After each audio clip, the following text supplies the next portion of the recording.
হ্যাঁ আপা বল। কি রে তোর সেই কখন থেকে ফোন দিতাছি? আপু আজকে হোটেলে অনেক গেস্ট রে। উপহারটা তো পাঠাস নাই। আমি তো আব্বারে সব টাকা পাঠাইছি। তোর কিছু লাগলে বল, আমি টাকা পাঠাইতেছি। আমার উপহার তো তুই, তোরে লাগবে।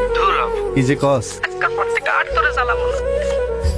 এবার আমি দেশে আইলো তোরে আর দুলাবেরে এক লগে জ্বালাম। তুই কি কাঁদতেছো? আরে না আপা, তোরে আজকে অনেক সুন্দর লাগতেছে রে।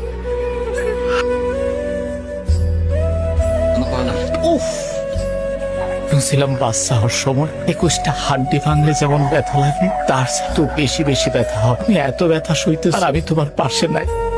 বন্ধু আমার তো ছুটি কনফার্ম হয়ে গেছে। কবে যাইতেছো? পরশু দিনই চলে যাম ফাঁক খাইলে।